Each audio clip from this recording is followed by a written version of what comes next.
Women Wing by Vernon. Chapter 5 Allies.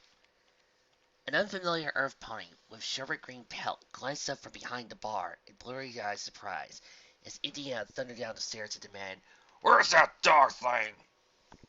"Flint, I think he's chained up in the kennel outside, next to the wall." The mayor was about to say more, but Dr. Jones was already out the door and gone.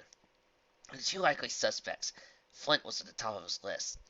It was possible that Starfire managed to extract a Medallion of Shadow from Indiana's pocket without the archaeologist noting, but the gangly canine had actually suddenly approaching hands.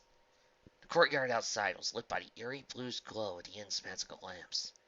The lights cast strange shadows, throwing Indiana's outline on the wall and contorted, monstrous form, as angry strides took him across the gravelly expanse to the pitiful little shelter near one of the walls. Looking like the result of some Paleolithic tribe's first efforts at architecture, the shelter was made out of a few white slabs of rock placed together against one wall to form a crude lean-to. Flint's burnt brown muzzle peeked out of the cave-like darkness of the kennel. The diamond dog sat up and saw Jones's rapid approach, tearful green eyes fighting to contain terror. "Oh no! So sorry! So sorry!" "Don't sorry me!" roared the archaeologist. "Give it back now!" Flint looked worried. Indiana, sure?" Was Indy sure? Of course he was sure. "Now!" Looking miserable, the diamond dog pulled himself out of his kennel and gingerly stuck one clawed finger down his throat and gagged. "Just 1 minute." "What the hell are you doing? Did you eat it?" Indiana winced.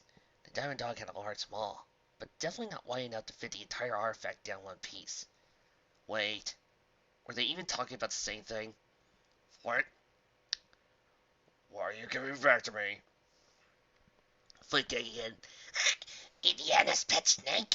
Flint thought it was dangerous, so Flint ate. Not realize it was important." "My pet—" Dr. Jones's hands clenched and unclenched as he tried to regain his footing in a conversation that somehow spun completely out of his control. How hard could it be? The ape-like creature was obviously cowed, threatened him, get the medallion back, have an early breakfast. Not that difficult. "Now look, you mangy mutt." Flint's floppy ears drooped all the more like he as he hung his head. "What said Flint sorry?" "I don't want the snake. I want the medallion you stole from me." Indiana growled, moving over to the cowering diamond dog. "I'd have no medallion. Wait, medallion? Indiana has Medallion of Shadow?" Ears pricking up, Flint blinked his emerald eyes in surprise. Suddenly the creature was on his paws and lumbering out to Indiana with a delighted spring in his step. A heavy iron chain that linked to the collar around his neck clinked, harassed around the gravel of the inn's courtyard, every movement the diamond dog made. "Yes? How do you know what it was called?" If Flint was trying to convince Indiana Jones he was too stupid to steal the artifact, it was working. But the diamond dog was as stupid as he sounded. How did he know the name of an obscure and apparently powerful artifact? "Where did you put it?" "Right now, what he'll daring do is see us looking for it. See, tell Flint to keep near to ground." The creature said. He glanced around nervously, jowls flopping. He leaned in with a conspiratorial whisper. "But daring not really mean that. Really mean listen. So Flint listen. Nobody pay attention to them little Flint." Now the diamond dog had given Indiana two things to wonder about. The first and biggest one was unchanged. Where was the Medallion of Shadow?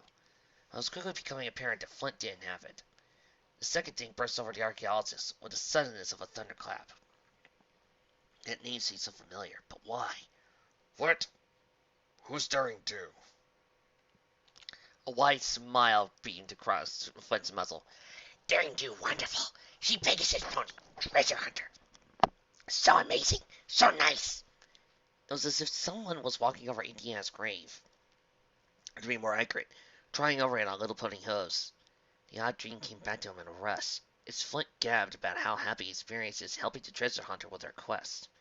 The images from his interrupted dream were crystal clear in the archaeologist's mind, almost as solid as his own memories.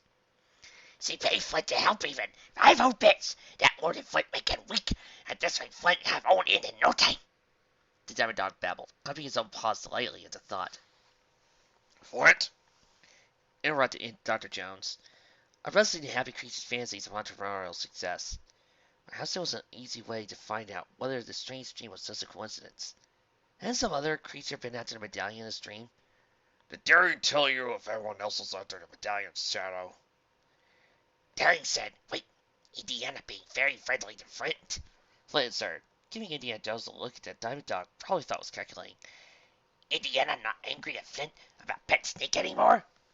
Pet Snake, oh, right. Indy shook his head. As far as I'm concerned, Flint, you can eat any steak you find. Just tell me what I want to know. Yay! Then hire Flint, please. The Diamond Dog held out one furry paw expectantly. The change in the creature's behavior was nothing short of breathtaking, leaving Dr. Jones scrambling to catch up. What? Mr. Pennywise says he not run charity. Pennywise best innkeeper Flint no. Diamond Dog raised it aloud. If Flint want to be good innkeeper someday, then Flint not run charity either. For a moment, Indy considered pulling out his whip and putting it to use. Instead, he smiled. The smile turned to a chuckle, and the chuckle turned to a full laugh. Pulling his coin bag, he placed one shiny gold piece in Flint's paw. All right, Flint, I like that.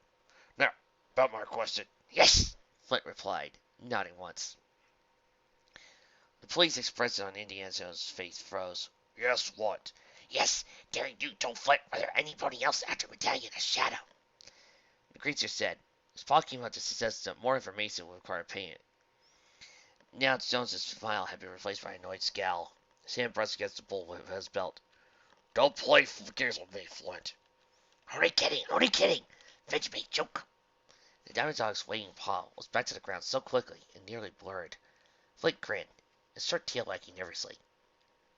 Indiana let his hand drop from the belt whip again. He laughed humorously. Well? Daring Did cultists use Medallion of Shadow in rituals. If she take it, they are after it to get it back, Flint explained.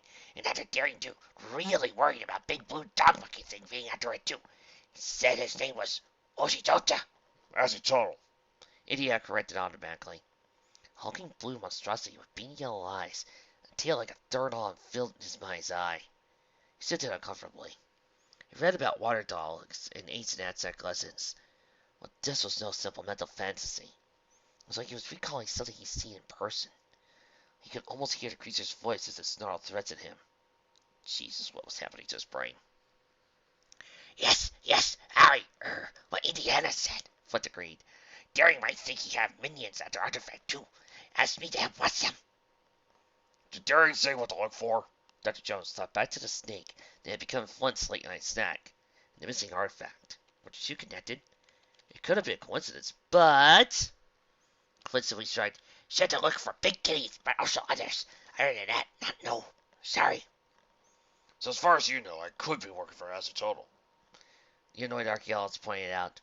So far, Flint's information was the worst value for money Dr. Jones had gotten since his ridiculous adventure began.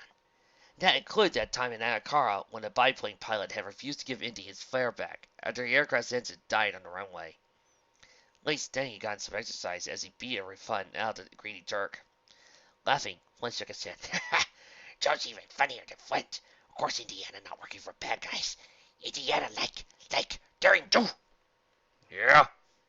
Indy said skeptically. Both have silly hats. Must be alike. The Diamond Dog reasoned, grinning at his cleverness. Flint's smile faded when he noticed that his newfound friend wasn't joining him in his amusement. Instead, the brown-furred creature found a pointing finger inches from his nose. Dr. Jones kept his voice measured and calm. Flint, if you're going to work for me, you need to remember one thing. Yes. The Diamond Dog took a step away back from the finger and found himself backed up against his kennel. The archaeologist took a step forward, still looming over his latest ally.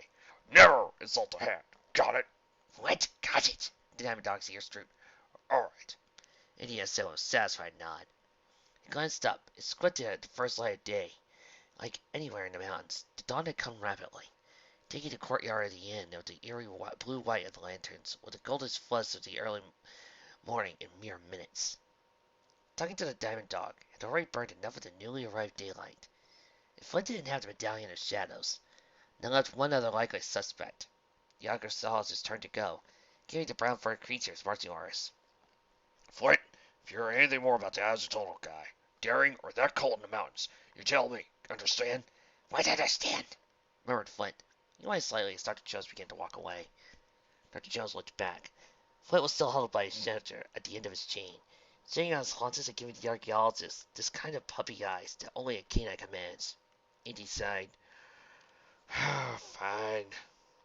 The heavy chain crunched into the gravel as Indy unhooked it from Flint's steel-studded collar and let it drop.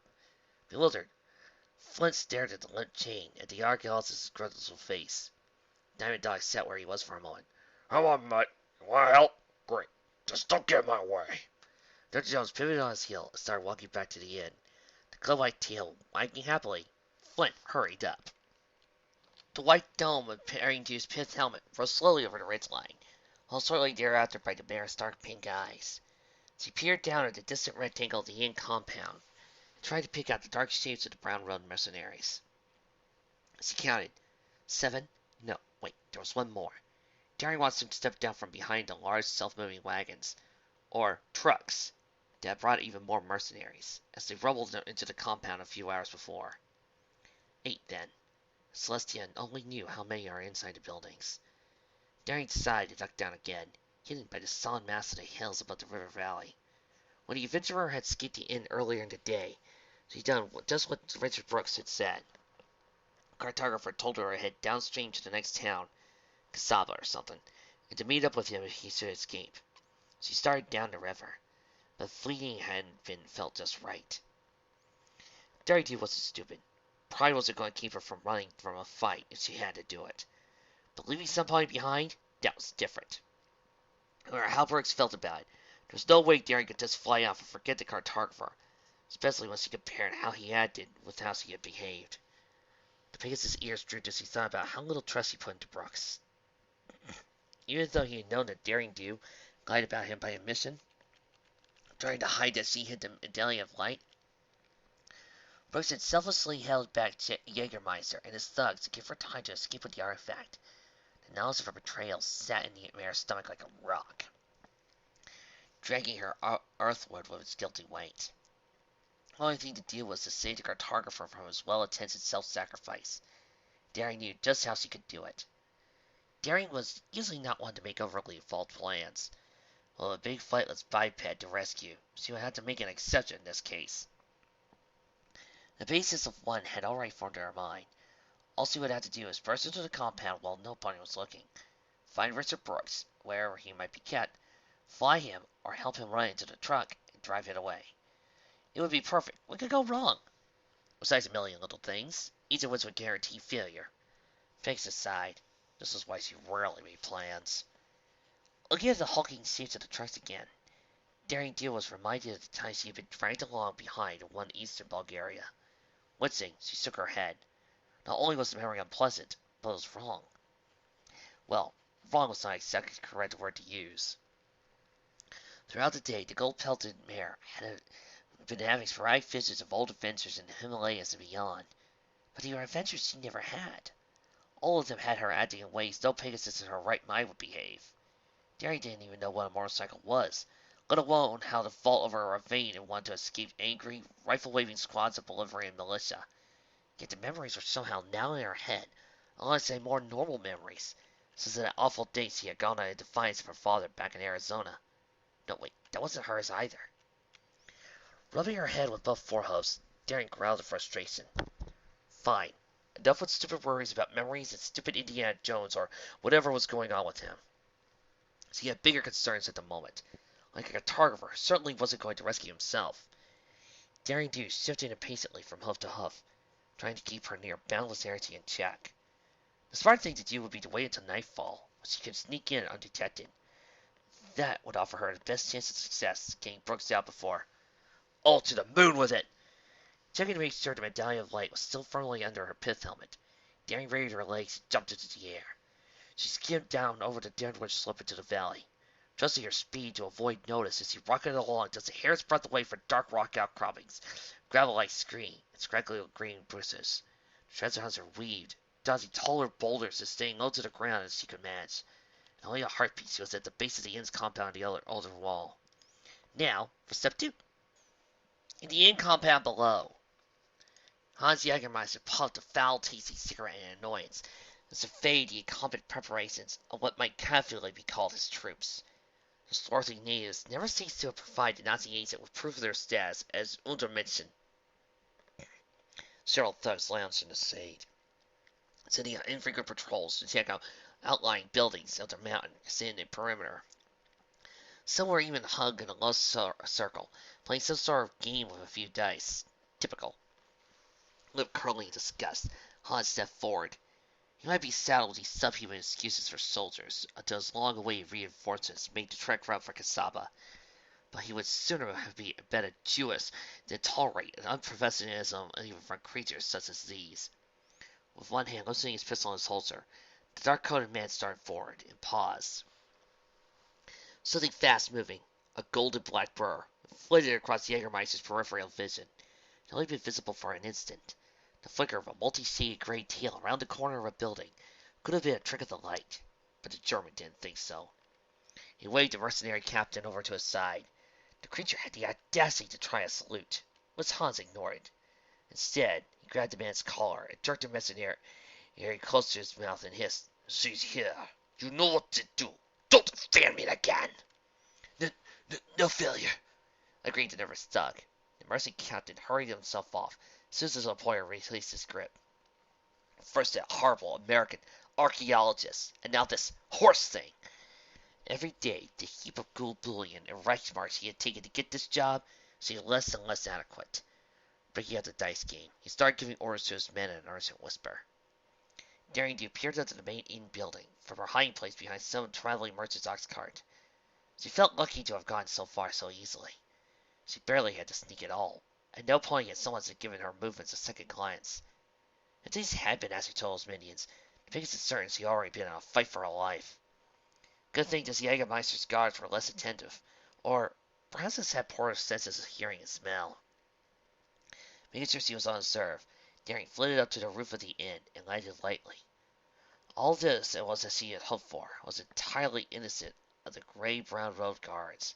The weathered wooden square of a trap door offered an easy and stealthy entrance to the building below. Then again, maybe not everything was as this adventurer had hoped. She tugged in annoyance at the trap door, but it refused to budge. It didn't seem to be locked or barred. It just wouldn't open. It pinched his tongue harder. The bleached wood of the trap door remained firmly in place. Exploring all options, she tried pushing instead. Still, it remained resolutely shut. "Oh, buck this!" muttered Daring Do. Ascending into the air, a few bodies lay driving straight down. The trapdoor exploded to splinters as the ballistic Pegasus crashed through it, landing heavily on all fours in a shower of dust and shattered wooden planks. So much for a stealthy entrance. Correctly assuming that her forceful entry had been detected, the gold-pelted mare only had a split second to take in her surroundings before launching herself at the surprised guard, who stood near a door at one end of the hall.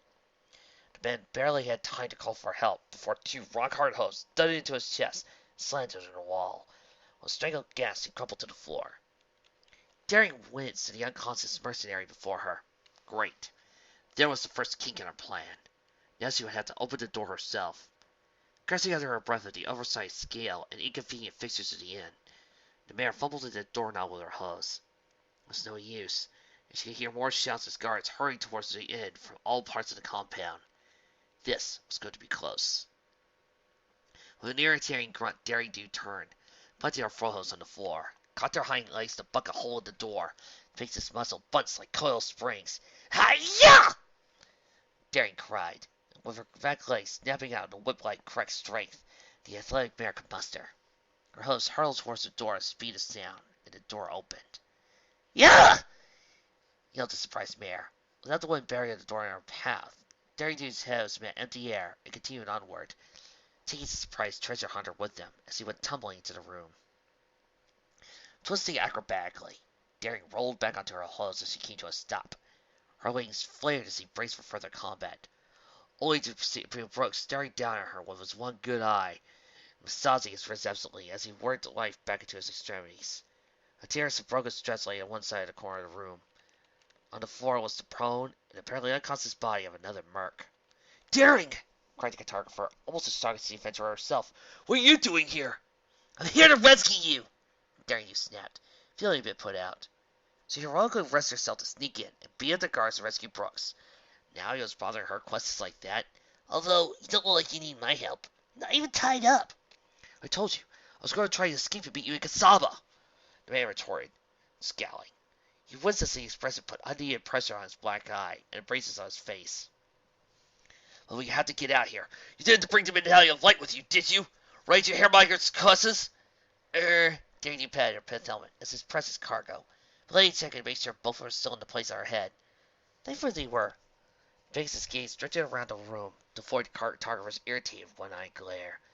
Leaving the artifacts somewhere, it seemed like a bad idea at the time, but she could see Brooks's point. Richard sighed and shut the door, barring it. He turned back to Daring Do and headed for the window. Well, we better get out here then, and fast! Daring Do certainly hadn't expected the nervous cartographer to be taking charge of his own rescue like this.